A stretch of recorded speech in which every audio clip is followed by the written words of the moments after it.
ఒకవేళ మనము బైబిల్ చరిత్ర అంతటిని మనము గమనిస్తే బైబిల్ చరిత్రలో ఇక అబ్రహాము, ఇస్సాకు, యాకోబు వాళ్ళ సైకిల్ ఒకటి. ఆ తర్వాత మహా అద్భుతాలు జరిగినటువంటి జంట ఎవరంటే మోషే, యెహోషువాలు. మీరు గమనించండి, చచ్చిపోయిన వాళ్ళు తిరిగి లేవటం, సముద్రాలు పాయలైపోవటం, నదులు వెనక్కి వెళ్ళిపోవటం, సూర్యుడు ఆగిపోవటం, ఇలాంటి అద్భుతాలన్నీ కూడా మోషే, యెహోషువ టైంలో జరిగినాయి. ఆ తర్వాత అంతే స్థాయిలో, అంతే ఒరవళ్ళలో మళ్ళీ అద్భుతాలు జరిగింది ఎప్పుడంటే సుమారు ఒక 400 సంవత్సరాలు, ఒక 500 సంవత్సరాలు దాటిన తర్వాత మనకి యెహోషువ, ఎలీషా వీళ్ళ కాలంలో జరిగినాయి. ఏలియా, ఎలీషా వీళ్ళ కాలంలో జరిగాయి. నాకు వచ్చిన ప్రాబ్లం ఏంటంటే, నేను సిద్ధపాటు అంటేనేమో ఇంగ్లీష్లో చేస్తా, ప్రసంగం ఏమో తెలుగులో చేస్తా. కొన్నిసార్లు మైండ్ కనెక్షన్ అవ్వదన్నమాట, కొంచెం టెన్షన్ వస్తూ ఉంటుంది, ఇది పేరు కరెక్టే కదా అనేసి. సరే, అంతే, మీరు తప్పుగా అనుకోవద్దు. అది ఏలియా, ఎలీషాలు. ఇప్పుడు ఏలియా, ఎలీషాల తర్వాత మళ్ళీ అదే ఉద్రిక్తతో మళ్ళీ జంటగా మనకు కనబడేది ఎవరంటే యేసు ప్రభు శిష్యులు. సో ఇవి మనం గుర్తుపెట్టుకుంటే బాగుంటుంది. అబ్రహాము, ఇస్సాకు, యాకోబు, తర్వాత ఏమో మోషే, యెహోషువాలు, తర్వాత ఏలియా, ఎలీషాలు, ఆ తర్వాత ఏమో యేసు ప్రభు శిష్యులు. ఇప్పుడు మనం ఫైనల్ సైకిల్లో ఉన్నాం. ఇది ఫైనల్ సైకిల్. సో ఇది 4వది అని చెప్పాలి. ఇది ఒక ఫైనల్ సైకిల్, ఒక సైకిల్ లాగా కనబడుతూ ఉంటుంది. దాంట్లో మనము మోషే నుంచి పొద్దున్న ఒక చిన్న విషయం చూసాం. ఇప్పుడు ఏలియా జీవితం నుంచి కూడా ఇంకొక చిన్న భాగాన్ని మనం చూడటానికి ప్రయత్నించేద్దాం. ఏలియా గురించి ఇది 3వ వర్తమానం. యాక్చువల్గా నేను మీకు ఈ 3 వర్తమానాల్లో ఇచ్చింది, నేను 8 వర్తమానాలు ఇచ్చాను. 8 చాలా కుదించి మీకు మాట్లాడాను, చాలా తక్కువ చేసి మాట్లాడటం జరిగిందన్నమాట. అయితే దీంట్లో మనం ఇప్పుడు దాకా చూసింది ఏంటంటే, మొదట దేవుడు ఏలియాని ఎలాంటి పరిస్థితుల్లో పిలుచుకున్నాడు, కాంటెక్స్ట్ చూసాం. రెండోదేమో ఏలియాని పిలుచుకోవడానికి అతని క్యారెక్టర్ చూసాం, ఆయన గుణం ఎలాంటిది అన్న దానికి 5 విషయాలు చూసాం. దేవుడితో సంబంధం, దేవుడితో సహవాసం, దేవుడి సమక్షాన్ని ఎప్పుడు ఉండటం, దేవుని సంతకం, దేవుని శక్తిని ఆయన ప్రదర్శించేవాడుగా ఉండటం అనేది చూసాం. నెక్స్ట్, దేవుడు ఆ ఏలియాని ఏ విధంగా సిద్ధపరిచాడు, ఒక 3 సంవత్సరాల దగ్గర ఆయన ఏ విధంగా సిద్ధపరిచాడు అని అనటానికి 3 సంఘటనలు మనం చూసాం. ఒకటి, దేవుడు చేసేటువంటి కార్యాలను నిలబడి చూస్తూ అనుభూతిని పొందాడు, కాకులు ఫుడ్ తీసుకొస్తూ ఉంటే, ఇది మొదటిది. రెండోది, దేవుడితో కలిసి పనిచేసి ఆయన విధవరాలు ఎవరో తెలుసుకొని ఆవిడింట్లో కొంతకాలం ఉండడం జరిగింది, అది రెండోది. మూడోది, దేవునితో ఆయన దేవునికి విజ్ఞాపన చేసి గొప్ప కార్యాన్ని ఆయన దర్శనం ద్వారా చూడగలిగాడు. చచ్చిపోయిన వాడిని ఒకడిని తిరిగి లేపగలడు దేవుడు అని చూడటం, ఆ చచ్చిపోయిన వాడిని తిరిగి లేపమని అడగటం అనేది చూసాం. ఇది 17వ అధ్యాయం. ఈరోజు మనం తీసుకునేటువంటి భాగం చాలా పెద్దది. అంటే ప్రాబబ్లీ 2 చాప్టర్స్ నేను రఫ్గా కవర్ చేయాలి అని అనుకుంటున్నాను. అంత కవర్ చేయలేను కాబట్టి కథలాగా చెప్పుకుంటూ వెళ్ళి అక్కడక్కడ మీకు కొన్ని సన్నివేశాలు చెప్తాను. బేసిక్గా నేను కవర్ చేయదలుచుకుంది ఏంటంటే 18వ అధ్యాయం, 19వ అధ్యాయం, మొదటి రోజుల గ్రంథం 18వ అధ్యాయం, 19వ అధ్యాయం, ఈ 2 అధ్యాయాల్ని మనం ఈరోజు చూడబోతున్నాం. ఈ 2 అధ్యాయాల్లో మనము విచిత్రమైనటువంటి వ్యతిరేక పరిస్థితులు చూస్తూ ఉంటాం. మరి మీరు ఎంత మటుకు చూడరో కానీ, మీరు ఒకవేళ బైబిల్ 18వ అధ్యాయాన్ని తీసి ఊరినే జస్ట్ చూడండి. జస్ట్ ఒక అంటే వైవిధ్యాన్ని చూపించి నేను డీటెయిల్స్లోకి వెళ్తాను. కొంచెం ఇంట్రెస్టింగ్గా ఉంటుందని ఇది చెప్తున్నాను.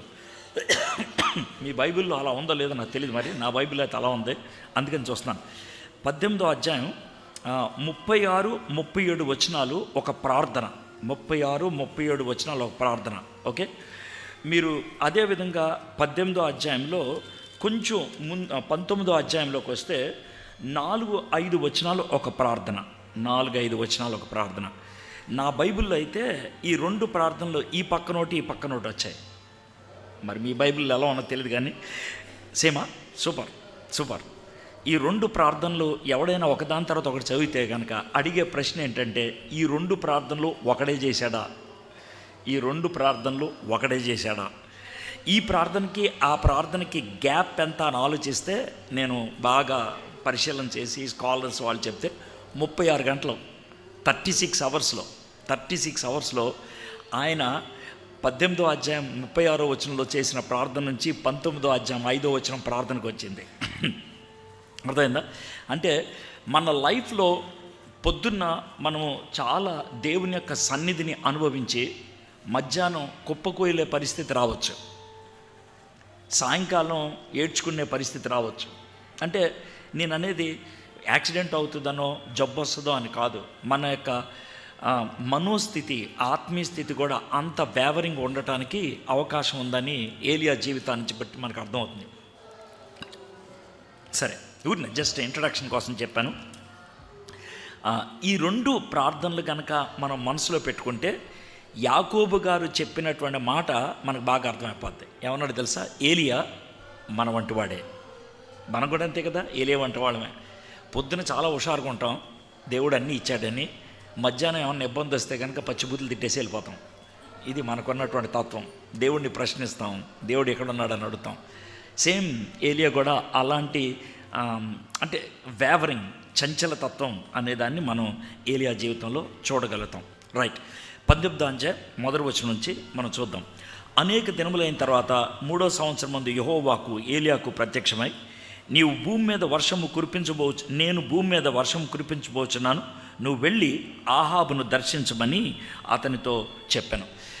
ఏలియా దేవుడి మీద పూర్తిగా ఆనుకునేటువంటి వ్యక్తి కాబట్టి డైరెక్షన్ దేవుడి దగ్గర నుంచి వచ్చేదాకా ఆగుతున్నాడు. మన జీవితంలో చాలా కఠినతరమైన పని ఏంటంటే ఏం చేయకుండా ఉండటం. మీరు గమనించండి, చచ్చిపోయినోడిని ప్రార్థన చేస్తే తిరిగి లేపగలిగేటువంటి విశ్వాసం కలిగినటువంటి వ్యక్తి, ప్రార్థన చేస్తే అగ్ని కురవటం అనేటువంటి దివ్యమైనటువంటి శక్తి ప్రదర్శించినటువంటి వ్యక్తి, ప్రార్థన చేస్తే వర్షం 3.5 సంవత్సరాల తర్వాత రావటం అనేది అలాంటి జీవితం కలిగినటువంటి వ్యక్తి 3.5 సంవత్సరాలు, జాగ్రత్త వినండి, 3.5 సంవత్సరాలు ఏం చేయకుండా కూర్చున్నాడు ఆయన. 3.5 సంవత్సరాలు. మనమేమో ఏం చేయకుండా ఉండలేము. ఒకవేళ ఏమి చేయకుండా ఉన్నామంటే దరిద్రమైన ఆలోచనలు ఏవో వస్తాయి, దరిద్రమైన పనులు ఏదో చేస్తూ ఉంటాం. ఆత్మీయత అనేది మీటింగ్కి వచ్చినప్పుడు కాదు, ఆత్మీయత అనేది ప్రసంగాలు చేసినప్పుడు కాదు, ఆత్మీయత అనేది ప్రసంగాలు సిద్ధపడినప్పుడు కాదు. ఆత్మీయత అనేది నిజంగా ఏమి చేయకుండా ఉన్నప్పుడు తెలియాలి. when you are not doing anything, that's where spirituality is. ఎందుకనంటే సినిమాలు ఎప్పుడు చూస్తాం, సీరియల్ ఎప్పుడు చూస్తాం, ఫేస్బుక్లో షార్ట్స్ ఎప్పుడు చూస్తాం, ఇన్స్టాగ్రామ్లో షార్ట్ వీడియోలు ఎప్పుడు చూస్తాం, యూట్యూబ్లో పనికిమాలినటువంటి వీడియోలు ఎప్పుడు చూస్తాం? ఏమి లేనప్పుడు. మీకు అర్థమవుతుందా? ఏమి లేనప్పుడు. అది చాలా ప్రాముఖ్యం. You must know how to control those times. ఆ టైమ్స్ని కంట్రోల్ చేయడం మనం నేర్చుకోవాలి. ఏలియాకి దేవుడిచ్చినటువంటి గొప్ప పాఠం ఏంటి తెలుసా? నీతో మాట్లాడటానికి ఎవరు లేరు, నువ్వు ఒక్కడే ఉంటావు. నీతో మాట్లాడటానికి ఒక విధవరాలు ఉంది, ఆమె కూడా అన్యురాలు, అప్పుడప్పుడు మాట్లాడితే ఎక్కువ నిన్ను ఇబ్బంది పెట్టేదే. ఇలాంటి వాళ్ళ మధ్యన దేవుడు 3 సంవత్సరాలు ఆయన ఉంచేసి ఏమి తరబీదు చేశాడంటే, తన హృదయాన్ని నిబ్బరంగా ఉంచుకోవడానికి, తన హృదయాన్ని అటు ఇటు కదిలిపోకుండా స్థిరంగా ఉండటానికి దేవుడు ఏలియాని సిద్ధపరిచాడు. 2వ వచనం, ఆహాబును దర్శించుటకై ఏలియా వెళ్ళిపోయాను. నాకు ఏమనిపిస్తుందంటే, ఏలియా దేవుడు ఆహాబ్ దగ్గరికి వెళ్ళు అని చెప్పినప్పుడు మొదటిసారి వెళ్ళటానికి కొంచెం భయం ఉంటుంది. దేవా, ఆహాబ్ దగ్గరికి వెళ్తున్నాను, వర్షం కురవదు అంటే భయపెడతాడేమో అని కాస్త భయం ఉంటుంది.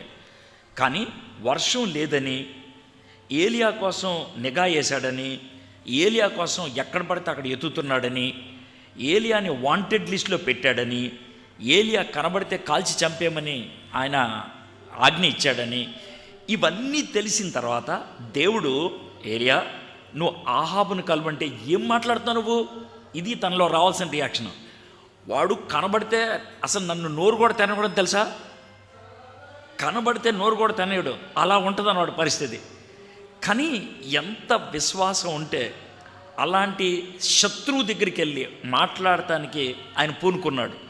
బహుశా నేనేమనుకుంటాను తెలుసా, ఆహాబు దగ్గరికి వెళ్ళి నిలబడి మాట్లాడటానికి 3 సంవత్సరాలు ప్రార్థన చేస్తే కానీ సరిపోలేదేమో. 3 years.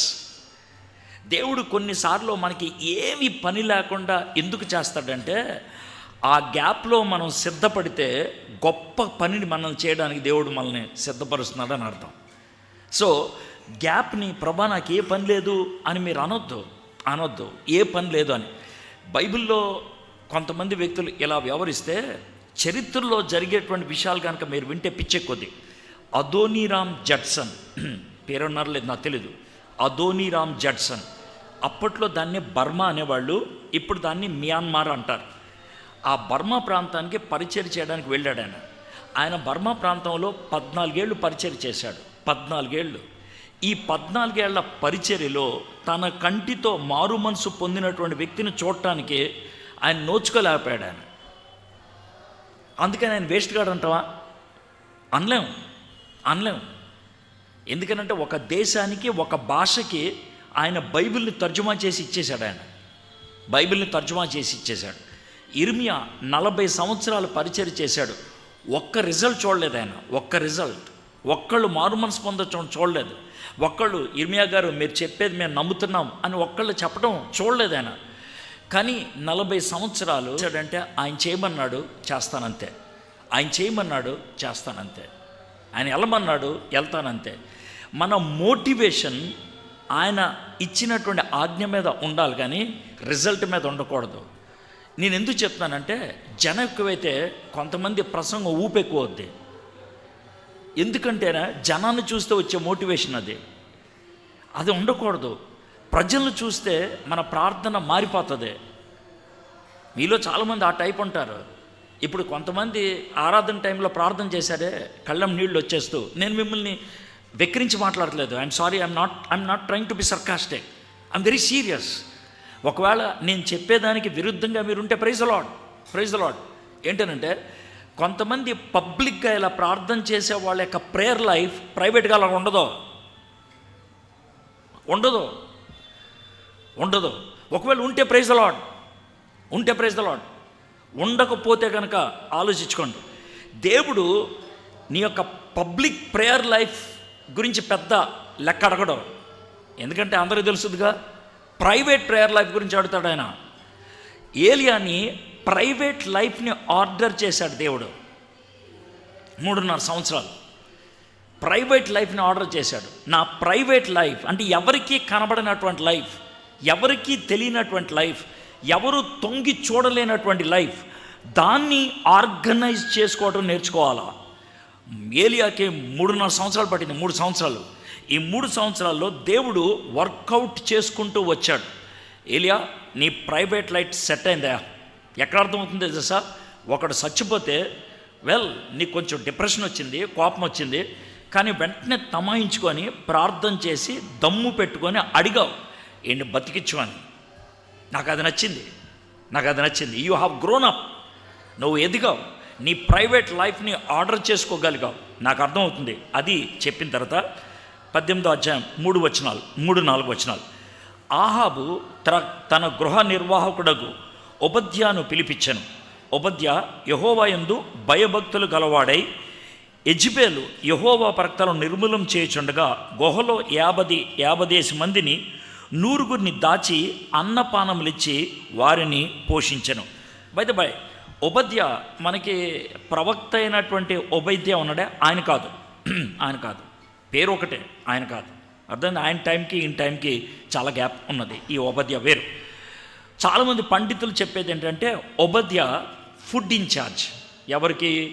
ఆహాబ్ గారికి ఫుడ్ ఇన్ఛార్జ్. చాలా నమ్మకస్తుడు. ఆ కాలంలో ఎవరిని ఫుడ్ ఇన్ఛార్జ్గా పెట్టుకునేవాళ్ళు అంటే చాలా నమ్మకస్తులను పెట్టుకునేవాళ్ళు. ఎందుకనంటే ఆ టైం పీరియడ్లో చాలామంది రాజుల్ని చంపేసింది ఎవరంటే ఫుడ్ ఇన్ఛార్జెస్ చంపేశారు. ఇప్పుడు మీకు ఒక ఎగ్జాంపుల్ చెప్పాలంటే, నెహెమ్యా గారు తెలుసు కదా. నెహెమ్యా గారు రాజుగారికి ఏం చేసేవాడు? ఆయన ఫుడ్ ఇన్ఛార్జ్గా ఉండేవాడు, అంటే గిన్నె అందించేవాడు. నెహెమ్యా గారు ఏ రాజుగారికి అయితే ఫుడ్ ఇన్ఛార్జ్గా ఉన్నాడో, ఆ రాజుగారి యొక్క తండ్రే ఎస్తేర్ గారి భర్త. ఆ తండ్రే ఎస్తేర్ గారి భర్త, తెలుసు కదా. ఎస్తేర్ గారి భర్తని ఎవరు చంపేశారంటే ఫుడ్ ఇన్ఛార్జే చంపేశాడు. ఆయన ఫుడ్ పెట్టి పాయిజన్ పెట్టి చంపేశాడు. అది పరిస్థితి. ఆ నేపథ్యంలో ఒక వ్యక్తిని ఫుడ్ ఇన్ఛార్జ్గా పెట్టడం అంటే చాలా చాలా సాహసించాలి, చాలా నమ్మకం ఉండాలి. ఈ ఒబద్యా అనేటువంటి ఆయన, జాగ్రత్తగానండి, జెజిబేల్ గారి భర్త అయినటువంటి ఆహాబు గారికి ఫుడ్ ఇన్ఛార్జ్. అంటే మన భాషలో చెప్పాలంటే ఓ బిన్ లాడెన్ లాంటి వాడికి ఇన్ఛార్జ్, ఫుడ్ ఇన్ఛార్జ్. ఓ బిన్ లాడెన్ లాంటి వాడికి, ఒక కర్కోటకుడికి ఫుడ్ ఇన్ఛార్జ్, ఒక నా జాతికి వ్యతిరేకస్తుడికి ఫుడ్ ఇన్ఛార్జ్. అయితే నేను ఫుడ్ ఇన్ఛార్జ్ని, దేవుని బిడ్డనే. ఒబద్యా దేవుని బిడ్డ ఇక్కడ రాశారు. ఎందుకనంటే పరిశుద్ధాత్ముడు రాయించినటువంటి ఈ వాక్య భాగంలో ఇచ్చినటువంటి భాగం ఏంటంటే, యెహోవా యందు బహుభయభక్తులు గలవాడు.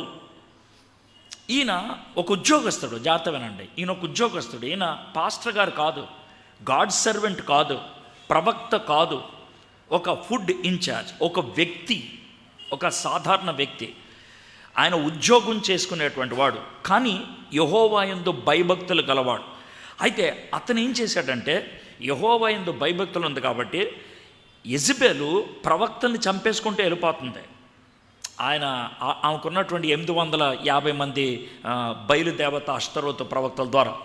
అయితే మనోడు ఏం చేశాడు, ఒక 100 మందిని 2 గుహల్లో దాచిపెట్టి ఏ విధంగా పోషించుండి ఉంటాడు? ఊరంతా ఫుడ్ లేదు, ఈయన ఫుడ్ ఇన్ఛార్జ్ కదా. రాజుగారి ఇంట్లో సుమారు 700-800 మంది ఫుడ్ తింటూ ఉంటారు ప్రతిరోజు. 500-600 మంది ఫుడ్ తింటూ ఉంటారు. ఆ రేంజ్లో ఫుడ్ తింటూ ఉన్నప్పుడు బహుశా నేను అనుకోవటం ఏంటంటే, ఈయన ఫుడ్ వండేటప్పుడు కొంచెం లగ్జూరియస్గా వండి పడేసి ఉంటాడు. 10 కేజీలు బియ్యం అయితే సరిపోద్ది అనుకుంటే ఓ 12 కేజీలు వేపించి ఉండేవాడు. ఆ ఫుడ్ మిగిలేది. ఆ ఫుడ్ మిగలంగానే బొట్లో పెట్టేసుకొని ఏదో డస్ట్బిన్లో వేస్తున్నట్లు అలా గుహ దగ్గరికి వెళ్ళిపోయేది. ఆ ఫుడ్ వాళ్ళు తినేసి వాళ్ళు బతికేసేవాళ్ళు. Do you understand now how God works? దేవుడు ఏ విధంగా వర్క్ చేస్తాడు అనేది. దాన్ని ఫీడింగ్ ద రెమనెంట్ అంటారు. దేవుడి కోసం నిలబడాలి అనుకున్న వాళ్ళని దేవుడు ఏ విధంగా పోషిస్తాడనేది. ఏలియాని పోషించడానికి కాకుల్ని వాడితే 100 మంది ప్రవక్తల్ని పోషించడానికి ఒబద్యా అని వాడుకున్నాడు. మరి నిన్ను పోషించడానికి ఎవరిని వాడుకుంటాడు? లేదా ఇంకెవరినో పోషించడానికి నిన్ను వాడుకోవడానికి ఇష్టపడితే నువ్వు సంసిద్ధమా? ఎన్ని యాంగిల్స్లో ఆలోచించవచ్చో చూడండి. అంటే నేను అన్ని పూర్తిగా చెప్పట్లేదు, జస్ట్ చెప్పి థాట్ ఇచ్చి వదిలేస్తున్నాను. మీరు ఒబద్యా అనుకుంటే కనుక, దేవా నాకు సమృద్ధిగా ఇచ్చావు, నాకు 3 పూట్ల తినటానికి ఉన్నదే, అలాంటి నేను ఒబద్యాలాగా ఎవరినైనా పోషించడానికి నన్ను వాడుకోవడానికి ఇష్టపడుతున్నావా? నేను సంసిద్ధంగా ఉన్నానా? లేదా నువ్వు ఇబ్బందుల్లో ఉన్న వ్యక్తి ఏమో, తినటానికి తిండి లేదేమో, ప్రభా ఒబద్యాని ఏ విధంగా వాడుకున్నావా? నా కోసం ఎవరినైనా వాడుకోవా? కాకుల్ని ఏ విధంగా వాడుకున్నావా? నా కోసం ఏ విధంగా వాడుకోవా? నిన్ను నువ్వు ఈ వాక్యంలో ఎక్కడ కావాలంటే అక్కడ ఇముడ్చుకోవచ్చు. You can include. అయితే ఇందులో నేను ఇంకొక ప్రాముఖ్యమైన పాయింట్ చెప్పదలుచుకుంది ఏంటంటే, ఇప్పుడు భారతదేశం క్రైస్తవుల మీద దాడి చేసే దేశాల్లో నెంబర్ 1 దేశం అయిపోయింది అని మనకు అర్థమైపోతుంది. ఇలాంటి పరిస్థితుల్లో ప్రభు మరి భారతదేశ పరిస్థితి ఏంటి అనే ప్రశ్న మనకు ఉండటం తప్పులేదు. భారతదేశం కోసం మనం ప్రార్థన చేయటం కూడా తప్పులేదు. అయితే దేవుడు చరిత్ర మొత్తంలో చూసుకుంటే, దేవుడి చరిత్ర మొత్తంలో ఆదాము దగ్గర నుంచి మనం చూసుకుంటే ఇప్పటిదాకా ప్రతి కాలంలో కూడా దేవుడు ఎవరో ఒకళ్ళనో చిన్న గుంపునో ఆయన తన కోసం ప్రత్యేకించుకొని దాచుకున్నాడని. ఇప్పుడు ఉదాహరణకి నోవహు కాలంలో నోవహు ఉన్నాడు. ఆ విధంగా ఎవరో ఒకళ్ళు ఉండటం, దేవుడు ఆ ఒక్కళ్ళనో 10 మందినో 20 మందినో ఆయన ప్రత్యేకించుకొని వేరు చేసుకొని వాడుకోవటం అనేది జరుగుతుంది. దీన్ని ఇంగ్లీష్లో ఒక పదం ఉపయోగిస్తారు, రెమనెంట్ అనే పదం. అంటే దేవుని కోసం దాచబడినటువంటి ఒక చిన్న గుంపు, దేవుడి కోసం నిలబడాలనుకునేటువంటి ఒక చిన్న గుంపు. అది ఎప్పుడు ఉంటుంది. కాబట్టి ఇప్పుడు కూడా అలాంటి గ్రూప్ ఉంటుంది, అలాంటి జనం ఉంటారు. అయితే నేనేం చెప్తానంటే, మనము చర్చెస్లో మెంబర్స్గా ఉంటాం, నేను కాదని అంటలేదు, సంఘాల్లో మెంబర్స్గా ఉంటాం. కాబట్టి ఇప్పుడు జయాన్ ప్రేయర్ ఫెలోషిప్లో మీరు మెంబర్స్, దీనికి కట్టుబడి ఉంటారు, ప్రతి ఆదివారం ఇక్కడికి వస్తారు, మీ కానుకలు అవి ఇక్కడ ఇస్తారు, వెరీ గుడ్, నేను దాని గురించి ఏం మాట్లా. అయితే దీనికి పైగా ఆలోచిస్తే బాగుంటుంది. జయాన్ ప్రేయర్ ఫెలోషిప్ అనేటువంటి బాక్స్లో నుంచి కొంచెం పైకి ఆలోచిస్తే బాగుంటుంది. ఎందుకనంటే మనము ఇహలోక పరంగా జయాన్ ప్రేయర్ ఫెలోషిప్ మెంబర్స్, కానీ ఆత్మపరంగా సార్వత్రిక సంఘములో సభ్యులం. సార్వత్రిక సంఘంలో సభ్యులం. ప్రపంచ దేశాలన్నిట్లో ఉన్నటువంటి విశ్వాసులు అందరూ కలిస్తే సార్వత్రిక సంఘం అంటారు. ఈ సార్వత్రిక సంఘం 2 ముక్కలు అయిపోయింది. ఒక ముక్క ఆల్రెడీ పరలోకంలోకి వెళ్ళిపోయింది, ఒక ముక్క ఇక్కడ ఉంది. ఇప్పుడు ఆ ముక్కలో ఉన్నాం. పరలోకంలోకి వెళ్ళిపోయినటువంటి ముక్కలో భక్సింగ్ గారు ఉన్నారు, ఇక్కడ ఉన్నటువంటి ముక్కలో నువ్వు నేను ఉన్నాం. అర్థమైందా? కాబట్టి మనము వేరే సంఘస్థుల్లో లైక్ మైండెడ్ బిలీవర్ ఎవరన్నా కనబడితే, లేదా మంచి ఆత్మీయత కలిగినటువంటి వ్యక్తి కనబడితే మొహం తిప్పేసుకొని వెళ్ళిపోవాల్సిన అవసరం లేదు.